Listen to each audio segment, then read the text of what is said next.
La force d'aimer, Martin Luther King, 1963. L'homme fort est celui qui est capable de se dresser pour la défense de ses droits sans rendre les coups. On pense à Gandhi et à l'Évangile. Aimez vos ennemis. À l'appel du pasteur King, les Noirs manifestent sans violence, se laissent emprisonner par milliers sans résistance, obligent ainsi finalement les Blancs à reconnaître les droits humains, en prenant ces droits avec un courage calme, en dépit de toutes les intimidations. La vie en sa perfection est une synthèse créatrice dans l'harmonie fructueuse des contraires. La science recherche, la religion interprète. La science donne à l'homme une connaissance qui est puissance, la religion donne à l'homme une sagesse qui est contrôle. La science s'occupe surtout des faits, la religion s'occupe surtout des valeurs. Ce ne sont pas deux rivales, elles sont complémentaires. En tant que Noirs, nous devons réunir fermeté d'esprit et tendresse de cœur, si nous devons marcher de façon constructive vers le but de la liberté et de la justice. Tout vrai chrétien est citoyen de deux mondes, celui du temps et celui de l'éternité. Ce n'est que par une transformation spirituelle intérieure que nous pouvons obtenir la force de combattre avec rigueur les maux du monde dans un esprit d'humilité et d'amour.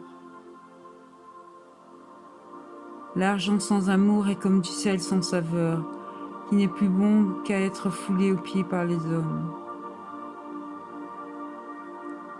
Les lois humaines assurent la justice, une loi supérieure produit l'amour. Beaucoup d'entre nous sont tragiquement divisés par une schizophrénie tenace. D'une part, nous professons fièrement certains principes, sublimes et nobles, mais d'autre part, nous pratiquons pitoyablement l'exacte antithèse de ces principes. Jésus, lui, vainquit le mal par le bien.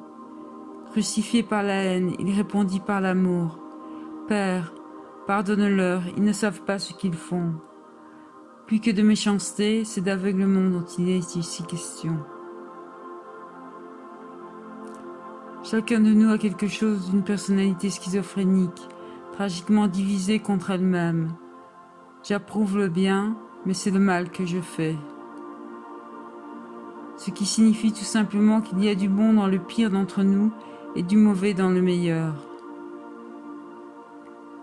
Que nous en ayons conscience ou non, chacun de nous est éternellement endetté.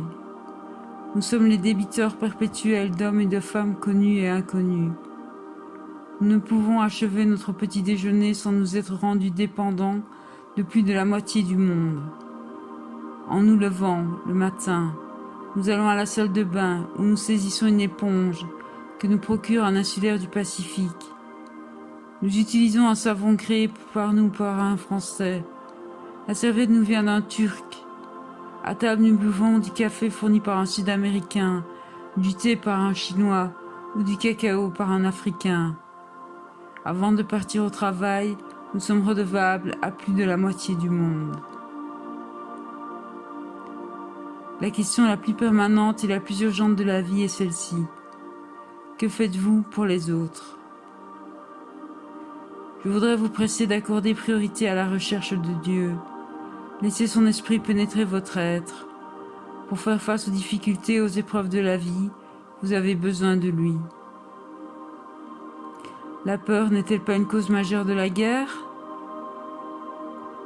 Si le cauchemar d'une guerre nucléaire s'abattait sur notre monde, la cause n'en serait pas tellement qu'une nation haïssait l'autre, mais que chacune de ces nations avait peur de l'autre.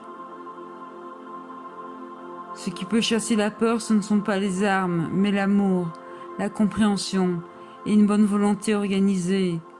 Seul un désarmement basé sur la bonne foi fera de la confiance mutuelle une authentique réalité. La religion nous donne la conviction que nous ne sommes pas seuls dans cet univers immense et incertain.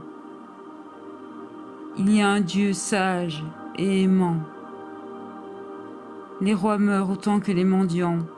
Les jeunes meurent comme les vieux et les savants comme les ignorants. Nous ne devons pas craindre la mort. Dieu prendra soin de nous. Cela dit, nous devons apprendre que tout attendre de Dieu sans rien faire nous-mêmes, ce n'est pas de la foi, mais de la superstition. C'est la foi qui est le principe permettant à Dieu d'agir par l'intermédiaire de l'homme. Deux types de foi en Dieu sont clairement proposés dans l'Écriture. L'une peut être appelée la foi de l'esprit, où l'intellect accepte de croire que Dieu existe. L'autre peut être décrite comme la foi du cœur, qui entraîne l'homme tout entier dans un acte confiant d'abandon de soi. Pour connaître Dieu, il faut posséder ce dernier type de foi, car la foi de l'esprit est orientée vers une théorie, tandis que la foi du cœur est centrée sur une personne. Le bien suprême, c'est l'amour. Merci.